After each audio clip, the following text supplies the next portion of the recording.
He is Jalen Rose. I am David Jacoby. We are Jalen Jacoby. What is it that we do? We give the people what they want.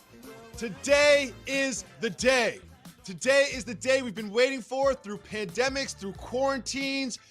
The NBA returns today, and that is where we start the show with the big game late at night between the Lakers and the Clippers. The Clippers are shorthanded without Lou Will and Montrezl Harrell, so the Lakers really need this win. Jalen, how important is it that the Lakers win tonight against the shorthanded Clippers? When you're facing a team in your conference that plays in your city, that plays in your building, and you have 4 of the top 15 players on the court at the same time, it's always going to matter. There's going to be posturing happen the entire time. You're going to see the Clippers run 1 or 2 sets and see if they work, and then may never run them again.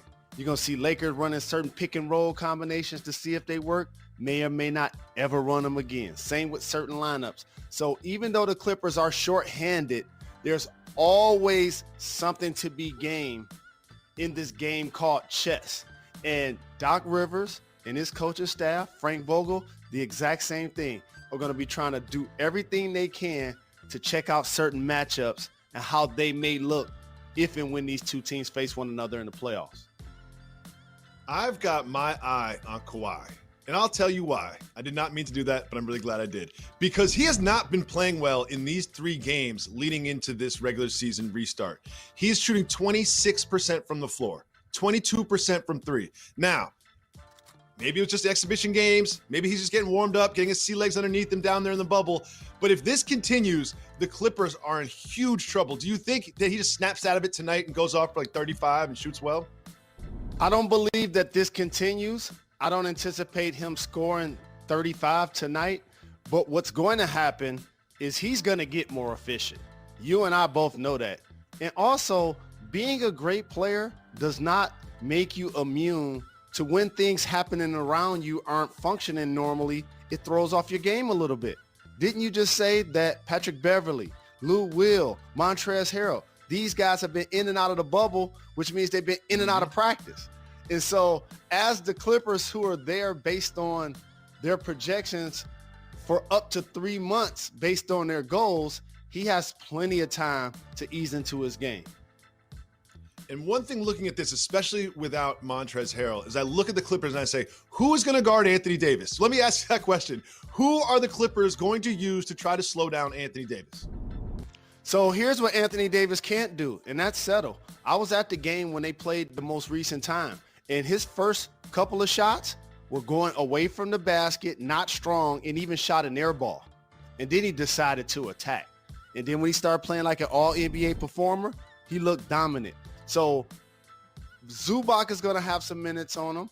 Morris is going to have some minutes on him. A lot of switching is going to happen when he's out on the perimeter. You can see George and or Kawhi on him at the 3 line.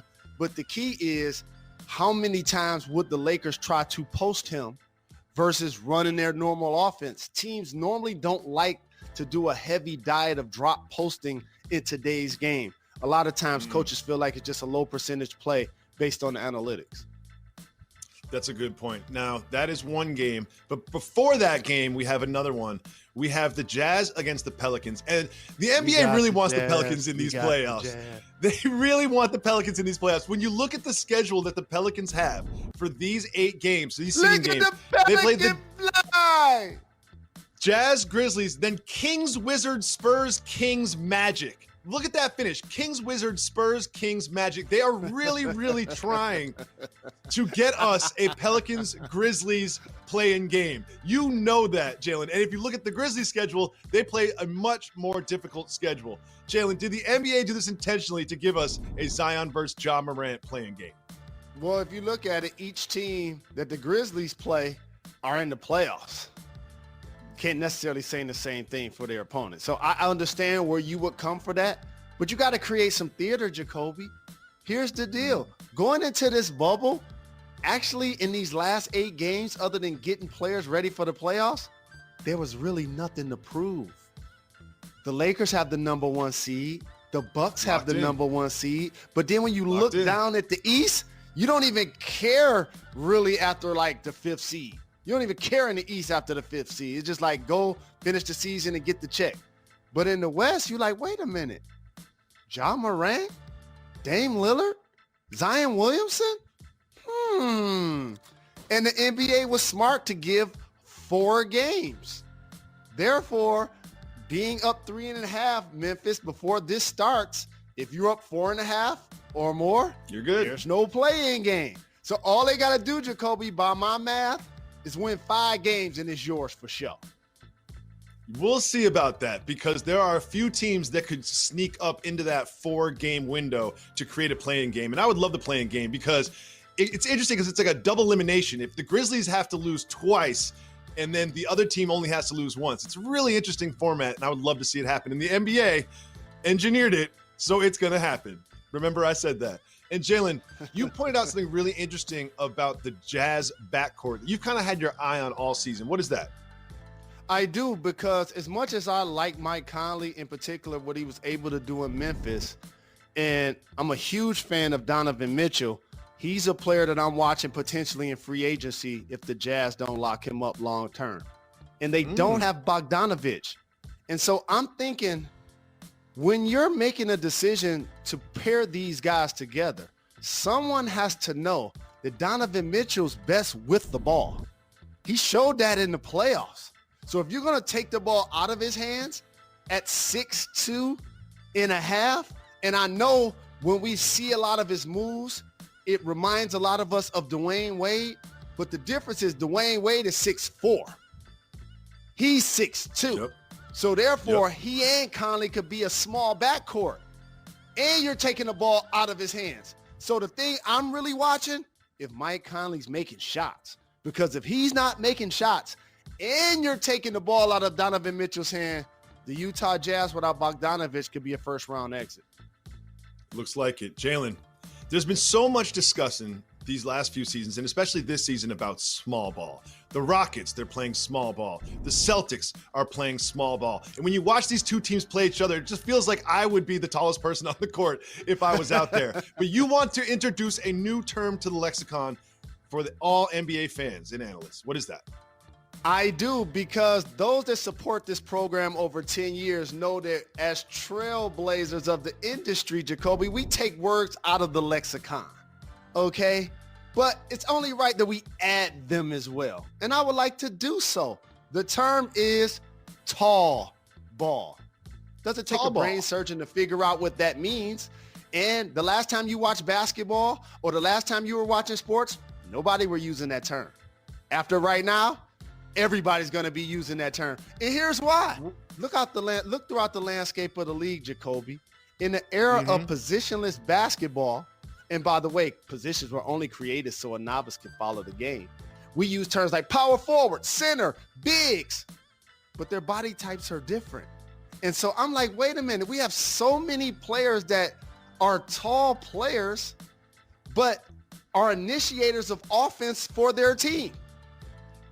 For example, look no further than the Denver Nuggets. They have a center who initiates offense. Look at the Lakers. They have LeBron James. He's 6'9", leading the league in assists. Look at that lineup. The only guy that's under 6'8" is Danny Green. And that's because they're going to need him to chase the smaller guys.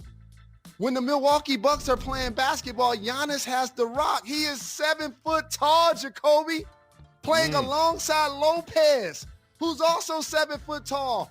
And both of those guys are all NBA defense. And Bledsoe, again, small guy out there to play against the smaller guards. He's a lockdown defender. I remember being young and just enamored with a guy named Irvin Magic Johnson, tall point guard. Penny Hardaway fell into that category as well. Not the point forwards, not Paul Pressey, not Scottie Pippen, not Grant Hill. The point guards. Tall ball is the new wave in the NBA. And a player that I didn't mention, Jacoby, who's injured this year, get used to this. Kevin Durant at center. You're going to see a lot of that when he returns. I'm glad you brought up Magic Johnson because there are so many players that are of his height or taller that are averaging over 5 assists. Take a look at this list. You've got Obviously, LeBron James. He's at 10 assists a game. But look at Ben Simmons, Jokic, Antetokounmpo, Bam Adebayo, all averaging over 5 assists a game. And assists are different than shooting threes because people always say, oh, in today's NBA, the bigs or the centers are shooting threes. But these are bigs that are playmakers. What does that tell you? They're initiating offense, and you're trying to find different ways to use athletes to their skill set, not the other way around. It's not a one-size-fits-all. What Ben Simmons can do as a point guard is going to look a lot different from the other guards in the league. In particular, how he can finish at the hoop, but he's not going to make threes. And so when you have a tall guy to initiate offense like all of these teams do, it opens up the paint as well, Jacoby. Dribble handoffs, backdoor cuts, spacing with the pace that teams like to play at. So this is the new wave. A guy like Bam Adebayo has improved his ball skills so much that we didn't even know that he was able to be a triple-double threat in the NBA so young in his league. Now, tall ball. That's the new wave of the NBA. remember where you heard it first, Jalen Jacoby and tall ball. Moving on to a story that was hot yesterday, Joe Kelly. We all saw him maybe not intentionally, but definitely intentionally throw at the Houston Astros. Well, he has now been suspended for 8 games by Major League Baseball. A lot of people are pointing out that not a single Astros player was suspended a single game for their role in the cheating scandal. What do you think about Joe Kelly getting an 8-game suspension? I think Major League Baseball continues to mishandle the punishment and or the backlash that comes with the Astros winning the championship and having the MVP in the same year that we know that they cheated. They got lucky, Jacoby, that fans aren't going to be able to boo them and hold up signs. Yep. They were thin-skinned so early in training camp, they were taking people's signs. Okay? They're going to go around Major League Baseball and there will be people plunking them. That's going to happen. It's been a fabric of baseball for as long as we know. We'll keep an eye on that. Another thing we've kept an eye on is the 100 list of NFL Network puts out every year. It is voted on by the players, and they've put out their top 10. Patrick Mahomes comes in at number 4, the 3rd highest rated quarterback. Jalen, should Patrick Mahomes be above Russell Wilson and Lamar Jackson?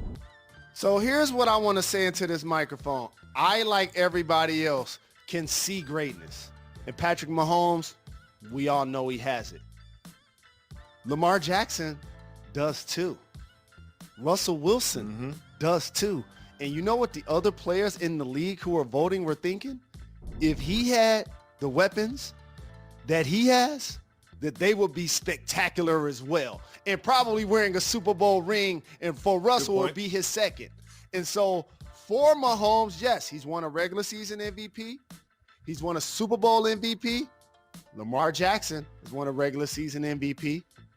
Russell Wilson has also won a Super Bowl. That's why it's going to be great theater when the season starts. Absolutely will. We have Tom Brady in action. Tua passing a physical, that and much more. Stay tuned. You're watching Jalen. He gets to decide what we discuss. It is time for Keep It Moving. Jalen, if you would like to discuss the topic, say hit the brakes. If not, me and Method Man jump in the minivan and keep it moving. We start with Tom Brady playing football for the Buccaneers. Tom Brady working out with his new teammates. This is the most exciting thing about this NFL season. What do you expect from Tom in Tampa? I just love that my fellow Wolverine brother looks cut up now. Because when you see that video of him at the combine, that body looked a lot different before he's making those sacrifices. So I can't wait to see him in Tampa. Bruce Arians on the sideline, the weapons that they have on the field in his new uniform. They have a short window to get some things done. And if anybody can make it happen, it's going to be Tom Brady. Absolutely. Lamar Jackson wants a new receiver. Hit the brakes. Don't believe who it is. He says he's still hoping that the Ravens sign Antonio Brown. Do you think this is a good idea? I think it's a great idea. Here's why. For those that don't know, there's a love language that wide receivers have with their quarterbacks. And I could tell Lamar Jackson and Antonio Brown would sing a sweet tune as performers. And there's another dynamic in the locker room that'll work. Hollywood Brown, his cousin, also plays on the team. That also incentivizes Antonio Brown, not only the ball, but to be a leader for his younger cousin. And lastly, they have a championship coach in John Harbaugh that I'm a major fan of. I think that'd be a really good landing spot for AB outside of all of the issues he has going on with the court system and what the NFL is investigating as it relates to his situation. Tua, past his physical. Keep moving or hit the brakes. Keep it moving. We keep it moving. I know it's too emotional for you. Still too emotional. Still too emotional heating up on the Lions. We have video of the Lions socially distancing locker room. Keep moving or hit the brakes. Meow, hit the brakes. This is what the Lions locker room looks like. They're going to be socially distancing themselves from wins all season long, too. The Lions are so trash. Even though, again, be the worst team in the division. Again, retain Matt Patricia. And again, a couple of our Jalen's players every are dealing single with Sunday. some issues. Shout to Galladay. He going to ball this year. Jalen, a key member of the Chiefs, has opted out of the 2020 season. Keep moving or hit the brakes. Damian Williams was watching the draft. Was like, y'all picked who from where in the first round? No, in all honesty, congratulations, Super Bowl champion. Take care of yourself. Take care of your family. We're not about to be judging people who decide to opt out at this point to be at home with their families during this really difficult time. Keep it moving. We keep it moving. We keep it moving. More bad news for the Miami Marlins. Keep moving or hit the brakes. Baseball, without a bubble, it's going to be hard to get to a World Series champion. Keep it moving. We keep it moving. We keep it moving. Michael Jordan announces hit the break. A huge donation. He announced that he's going to be donating $100 million. Jalen, what do you think of that? Over 10 years, $10 million a year. It's a graduation for Michael Jordan because he was a player that was so focused on his greatness, and he wasn't a guy that was socially and politically conscious for public consumption. And it's refreshing to now see him speaking out, having opinions, doing statements, and doing major pledges like this that are game changers, in particular for people of color, because he knows what I know and how people line up to get those shoes years over years over years over years. That validation happened via the culture. Sabrina Ionescu did what we all wanted her to do. He went off last night, 33 points, 6 for 10 from 3. The Queen, Sabrina, showed up in her second game. What do you think? Are you going to be all right? You just take this. Why are you asking me what I think? You don't care what I think when we're talking about Sabrina. So you go ahead. You got on a nice shirt. Go ahead. I love the Liberty. I am now a Liberty fan. I love this performance from Sabrina, but I do have to say they are now 0-2. So love the performance. Love wins even more. Sabrina, you always will be supported here on Jalen and Jacoby. And when we come back, we will be joined by a gentleman named Rose Tradamus, who will give you all of his bubble predictions right after this. So stay tuned for that.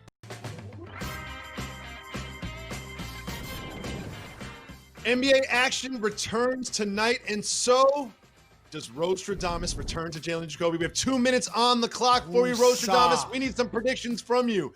First question for Rose Tradamus. Who will be the 8th seed in the Western Conference? Memphis Grizzlies, Ja Morant, Jaren Jackson Jr., they find a way to hold down that spot. If they win 5 games, I believe it's theirs. Even if it's a play-in game, it's theirs. I know the Pelicans have terrific young talent, in particular Brandon Ingram, the all-star, and Zion, who's going to be a superstar. But I believe the rookie of the year leads his team to the playoffs. Will the Western Conference Finals be between the Clippers and the Lakers as we expect? Yes. Great. Superstar power. LeBron and AD, PG and Kawhi. This is what we all been waiting for. Will a player be disciplined for bringing a romantic partner into the bubble? I just hope they're not punishing people if they set off the smoke detector. I don't think somebody's going to get punished for doing this. Will the Miami Heat make it to the second round of the Eastern Conference playoffs? Yes. They're not losing in the first round. I don't care who they play against. Will the Pacers or the Sixers secure the 5 seed in the Eastern Conference? It depends on the health of Victor Oladipo. The all-star Sabonis had to leave the bubble based on an injury. So doesn't look so good for my Indiana Pacers. Philadelphia. Will Bol have an impact in the bubble? Yes, he's already had an impact. You see him get the rebound, take 4 dribbles, and pull up from 35? Absolutely. Tall ball. Denver. Will Jalen Rose be going to the bubble? Well, I'm a game time decision, dog. I got to let this play out. Thank you so much for joining us on the show, Rose Radames. We'll be back tomorrow at 4 o'clock to talk about the game.